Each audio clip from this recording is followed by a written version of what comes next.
Hello दोस्तों, स्वागत है आपका हमारे यूट्यूब चैनल ऑनलाइन स्टडी 2.0 में।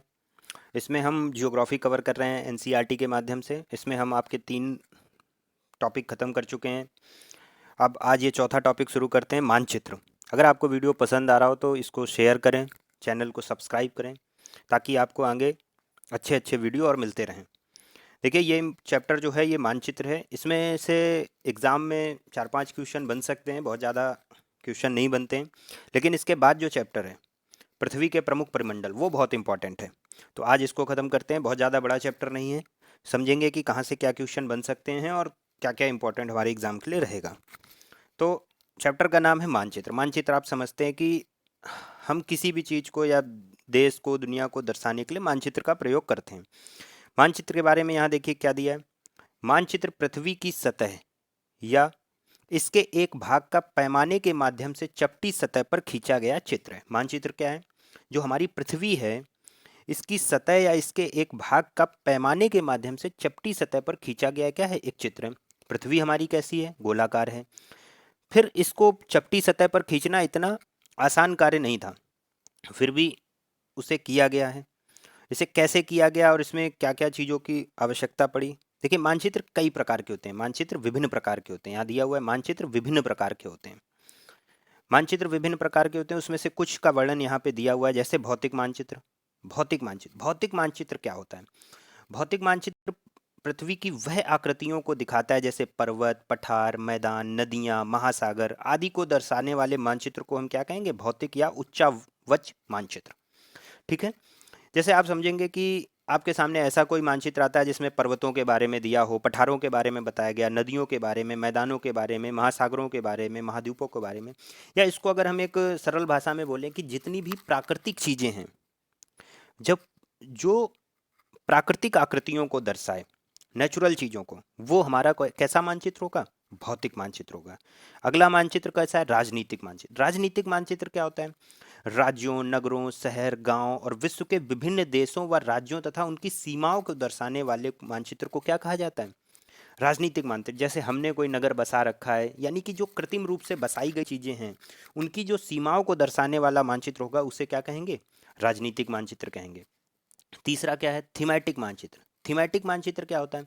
थीमेटिक मानचित्र कोई विशेष आकृति, जैसे हमें सड़क के बारे में बताना हो तो हम सड़कों के लिए जो एक मानचित्र बना रहे हो, या उद्योग की कौन सी जगह पर कौन सा उद्योग पाया जाता है, जैसे खनन से रिलेटेड हम बना रहे हैं कि किस धातु का कहाँ पे खनन होता है, उसके लिए हम मानचित्र, मतलब किसी विशेष जानकारी को देने के लिए अगर हम किसी मानचित्र का निर्माण कर रहे हैं, जैसे सड़क के बारे में बताना हो, वर्षा मानचित्र बनाना हो, वन मानचित्र बनाना हो, उद्योग मानचित्र बनाना हो, तो उस प्रकार के मानचित्र को हम क्या कहेंगे? थीमेटिक मानचित्र कहेंगे।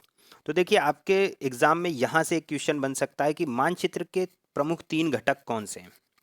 आपसे पूछा जा सकता है मानचित्र के कितने प्रमुख घटक हैं या कितने घटक हैं, तो आपको पता होना चाहिए 3 घटक है। कौन कौन से हैं? दूरी, दिशा, प्रतीक। दूरी, दिशा और प्रतीक। ठीक है, यहाँ से ये क्वेश्चन बन सकता है आपका कि मानचित्र के प्रमुख 3 घटक कौन कौन से हैं। तो दूरी है, दिशा है और प्रतीक है। तो अब हम पढ़ते हैं पहले दूरी के बारे में। दूरी क्या है? मानचित्र एक आरेखण होता है जो कि पूरे विश्व या उसके एक भाग को एक कागज के पन्ने पर दर्शाता है। देखिए, विश्व, भारत की पृथ्वी जो है हमारी कितनी बड़ी है, उसको एक पन्ने पर दर्शाना आसान काम नहीं है। और उस तरह ही दर्शाना कि उनके बीच जो वास्तविक दूरी है, जैसे एशिया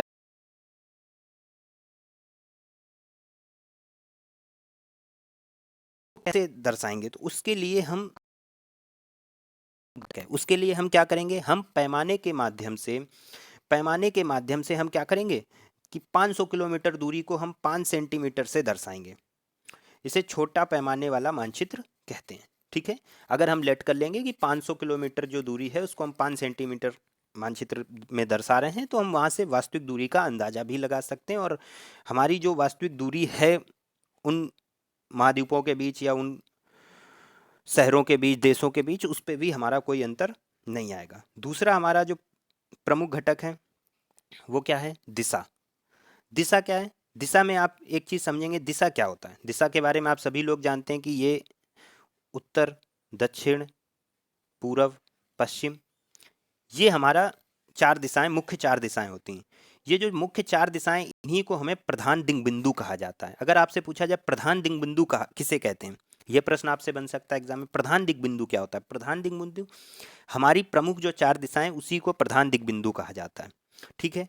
अब जैसे कि ये चित्र आप देख रहे हैं, उत्तर दक्षिण पूरब पश्चिम, फिर इसके बाद उत्तर पूर्व उत्तर पश्चिम दक्षिण पश्चिम दक्षिण पूर्व, तो ये कुल 8 दिशाएं हैं। परंतु अगर आपसे पूछा जाए प्रधान दिग्बिंदु कौन से हैं, तो वो जो हमारी प्रमुख 4 दिशाएं उत्तर पूर्व दक्षिण पश्चिम, ये हमारे प्रधान दिग्बिंदु हैं। ठीक है, आगे बढ़ेंगे। दिशा के बारे में आपने जान लिया। दिशा के बारे में जानने के बाद अगला हमारा जो एक प्रमुख है वो क्या है? प्रतीक। प्रधान घटक क्या है? एक प्रतीक है। दूरी के बारे में जाना, दिशा के बारे में जाना, प्रतीक क्या है?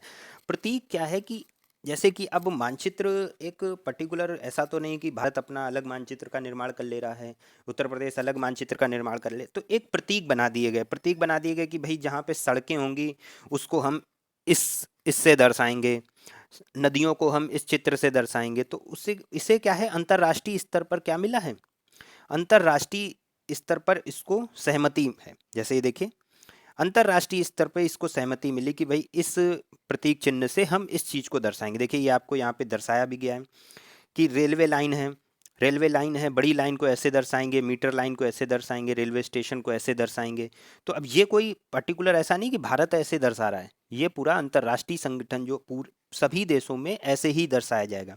नदी को ऐसे दर्शाया जाएगा, कुआं को ऐसे, तालाब को ऐसे, नहरों को, पुलों को। तो ये चीज़ें, ये प्रतीक हैं कि हमें अगर किसी चीज़ को दर्शाना है तो हम उसके लिए प्रतीक चिन्ह का प्रयोग करेंगे। ठीक है। अच्छा, और जो ये अंतर्राष्ट्रीय सहमति से प्रतीक चिन्ह माने गए, इन्हें क्या कहा जाता है? रूढ़ प्रतीक कहते हैं। क्या कहते हैं? रूढ़ प्रतीक कहते हैं। क्या कहते हैं? रूढ़ प्रतीक कहते हैं।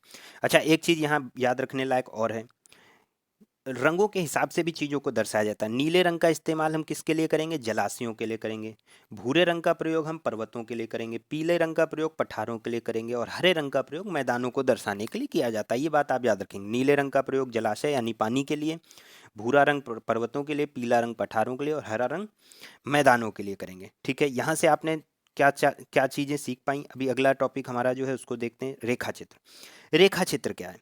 रेखा चित्र क्या है कि हम एक विशेष आकृति को या पैमाने की सहायता से खींचा जाता है एक आरेखण के। जैसे कि आपको अपने, जैसे कोई दोस्त है उसको अपने घर का पता बताना है, तो आप एक रेखा चित्र खींचेंगे कि ऐसे आप सीधे उत्तर दिशा में जाएंगे, फिर राइट साइड में टर्न कर जाएंगे, फिर इस रोड में जाएंगे। तो वो रास्ते की जानकारी देना ही रेखा चित्र कहलाता है। जैसे अगर आपने देखा होगा कि किसी विशेष जगह की आप जानकारी देंगे अपने दोस्त को या किसी व्यक्ति को बताएंगे, तो वो जो एक हम रास्ता बनाने के लिए एक रेखा चित्र खींचते हैं, उसी को रेखा चित्र कहते हैं। ठीक है, उसे रेखा चित्र कहा जाता है। अगला हमारा लास्ट टॉपिक है खाका। खाका क्या है? खाका क्या है ये समझते हैं। देखिए खाका, खाका हम ये कह सकते हैं बड़े पैमाने वाला जो मानचित्र होता है। खाका क्या होता है? जैसे कि एक छोटी सी चीज को हम खाका के रूप में दर्शाएं। खाका जैसे कि हमें छोटी छोटी चीज़ों को अगर दिखाना है, किसी मानचित्र में हमें छोटी छोटी चीज़ों को दिखाना है। जैसे कि अगर हम विश्व का मानचित्र बनाते हैं, विश्व का मानचित्र बनाते हैं, अगर हम उसमें पूछें कि भाई उत्तर प्रदेश के बारे में दिखाओ, तो उत्तर प्रदेश के वहाँ ढूंढना बहुत कठिन हो जाएगा। लेकिन अब हम उत्तर प्रदेश का खाका अगर तैयार करेंगे, तो उत्तर प्रदेश का खाका तैयार करेंगे तो उसमें हमें उसके जो जितने भी ज़िले हैं सबके बारे में हमें दिखेगा, छोटी छोटी जानकारियाँ मिल जाएंगी, तो उसे खाका कहा जाता है। यानी अगर विस्तृत जानकारी के लिए जो मानचित्र तैयार किया जाता है उसे खाका कहते हैं। जैसे हमें अपने घर का एक नक्शा बनवाना है कि इतने सेंटीमीटर का यहाँ कमरा होगा, इतने वर्ग मीटर का यहाँ कमरा होगा, तो ये एक खाका है। समझ गए खाका क्या होता है? तो इतना ही था इस चैप्टर में। देखिए आपने क्या क्या यहाँ से सीखा, जो एग्ज़ाम में इम्पॉर्टेंट है या जो एग्ज़ाम में आ सकता है उसको थोड़ा सा दिमाग में रखेंगे। अदरवाइज़ बहुत ज़्यादा यहाँ पे सीखने के लिए कुछ नहीं था। इसके बाद जो चैप्टर आप पढ़ेंगे पृथ्वी के प्रमुख परिमंडल, वहाँ से एग्ज़ाम में बहुत क्वेश्चन बनते हैं, तो उसको आप जरूर देखेंगे। यहाँ से आपने मानचित्र क्या होता है, मानचित्र मतलब पृथ्वी की सतह या इसके एक भाग का पैमाने के माध्यम से चपटी सतह पर खींचा गया एक चित्र है। ठीक है, भौतिक मानचित्र जो प्राकृतिक चीज़ों को दर्शा रहा है। राजनीतिक मानचित्र जो कृत्रिम रूप से बसाए गए नगर शहर हैं उनकी सीमाओं को जो दर्शा रहा है। थीमेटिक मानचित्र किसी विशेष वर्ग को दर्शाने के लिए जो मानचित्र बनाया गया उसे थीमेटिक मानचित्र कहेंगे। मानचित्र के प्रमुख 3 घटक कौन से हैं? दूरी, दिशा, प्रतीक। दूरी क्या होता है? दूरी से हम एक बड़ी दूरी को एक छोटी दूरी मान के पैमाने पर मानचित्र को बनाते हैं। दिशा क्या है? दिशा के अंदर हमने एक चीज़ पढ़ी कि दिशा प्रमुख रूप से 4 होती हैं। 4 दिशाएं होती हैं, उत्तर, दक्षिण, पूर्व, पश्चिम। इसी को प्रधान दिग्बिंदु भी कहा जाता है। क्या कहा जाता है? प्रधान दिग्बिंदु। आपसे ये पूछा जा सकता है प्रधान दिग्बिंदु क्या होता है? तो प्रधान दिग्बिंदु वो 4 मुख्य दिशाओं को दर्शाना ही प्रधान दिग्बिंदु है। ठीक है। और उत्तर, दक्षिण, पूर्व, पश्चिम ये सब प्रधान दिग्बिंदु के पार्ट हो गए। प्रतीक, प्रतीक क्या है? किसी भी मानचित्र में जैसे भवन, सड़क, पुल, वृक्ष, रेल की पटरी, कुएं आदि को दिखाने के लिए जो प्रतीकों का प्रयोग किया जाता है उसे ही हम क्या कहेंगे? प्रतीक चिन्ह कहेंगे। और जो अंतर्राष्ट्रीय सहमति से कुछ प्रतीक चिन्हों को मान्यता मिली है उसे रूढ़ प्रतीक कहते हैं। इसके बाद रेखा चित्र। रेखा चित्र क्या होता है? किसी विशेष जगह पहुंचने के लिए आप जो एक दोस्त को पता बता रहे हैं कि राइट जाना है, लेफ्ट जाना है, ये एक रेखा चित्र तैयार कर रहे हैं, इसे ही रेखा चित्र कहते हैं। खाका, किसी चीज के विस्तृत छोटे प्रारूप को बड़े पैमाने पर दर्शाना। जैसे वहां आपने क्या किया कि 500 किलोमीटर को 5 सेंटीमीटर मान के दर्शाया। यहाँ आप छोटी छोटी चीजों को दिखाना चाह रहे हैं तो छोटे क्षेत्र को बड़े पैमाने। ठीक है, इतनी बात आप समझ गए होंगे। यहाँ से ये चैप्टर खत्म हो गया। इसके बाद वाला जो चैप्टर है पृथ्वी के प्रमुख परिमंडल, वहाँ से काफ़ी क्वेश्चन बनते हैं, आप उसको जरूर देखेंगे। आपको अगर वीडियो पसंद आ रहा है तो ज़्यादा से ज़्यादा शेयर करें, चैनल को सब्सक्राइब करें। यहाँ से देखिए कुछ अभ्यास दी हुई है, इसको भी हम थोड़ा सा जल्दी जल्दी पढ़ लेते हैं। मानचित्र के 3 घटक कौन से हैं आपको बता दिया हमने। दूरी, दिशा, प्रतीक। प्रधान दिग बिंदु क्या है? ये प्रधान दिग बिंदु जो दिशाओं को दर्शाना ही प्रधान दिग बिंदु है। ठीक है। ग्लोब की अपेक्षा मानचित्र दिक् सहायक क्यों होते हैं? इन्हें हम आसानी से ले जा सकते हैं। मानचित्र और खाका के बीच अंतर क्या? मानचित्र में हम बड़ी बड़ी दूरी को छोटे में दर्शाते हैं, खाका में छोटी दूरी को हम बड़े पैमाने पर दर्शाते हैं। ठीक है। कौन सा मानचित्र विस्तृत जानकारी देता है? तो हम ये कह सकते हैं खाका से हमें विस्तृत जानकारी मिल जाएगी। प्रतीक किस प्रकार मानचित्रों के अध्ययन में सहायक होते हैं? उससे हम आसानी से समझ सकते हैं कि ये नदियाँ हैं कि तालाब हैं, क्या हैं। वृक्षों का वितरण, तो प्राकृतिक चीज़ों का, या अगर हम ये कह लें कि विशेष चीज़ को अगर हमें वृक्षों के वितरण को ही दिखाना है तो हम थीमेटिक मानचित्र का प्रयोग करेंगे। हमने कहा ना विशेष वर्ग को दिखाने के लिए थीमेटिक मानचित्र का प्रयोग किया जाता है। नीले रंग का इस्तेमाल किसे दिखाने के लिए किया जाता है? आपको बता दिया मैंने, जलाशयों को दिखाने के लिए किया जाता है। दिक्सूचक, दिक्सूचक दिशा का पता लगाने के लिए ही किया जाता है।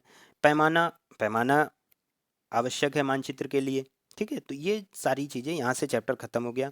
इसके बाद अगला चैप्टर है पृथ्वी के परिप्रमंडल। अब अगले वीडियो में हम इसको कवर करेंगे। आप ज़्यादा से ज़्यादा वीडियो को पसंद करें, देखें, शेयर करें, ताकि और मोटिवेशन मिले तो मैं ज़्यादा से ज़्यादा आपको चीज़ें प्रोवाइड करा पाऊँ। इसके साथ साथ मैं आपको करंट अफेयर्स भी लाऊंगा और भी जो इम्पोर्टेंट चीज़ें हो सकती हैं। यहाँ अभी हम एनसीईआरटी के माध्यम से इसको कवर कर रहे हैं। इसके बाद हम इसके जो नोट्स हो सकते हैं और जो अच्छे क्वेश्चन हो सकते हैं, कैसे पूछा जाता है। देखिए आपका यहाँ से क्या होगा, आप कक्षा 6 की एनसीईआरटी पढ़ रहे हैं अभी, यहाँ से आपका एक बेसिक डेवलप हो रहा है। लेकिन अब इसके बाद जब आप क्वेश्चन आंसर करेंगे या चीज़ों को रिलेट करेंगे जब नोट से, तो आपको बहुत अच्छे से समझ में आएगा। ठीक है, थैंक यू सो मच।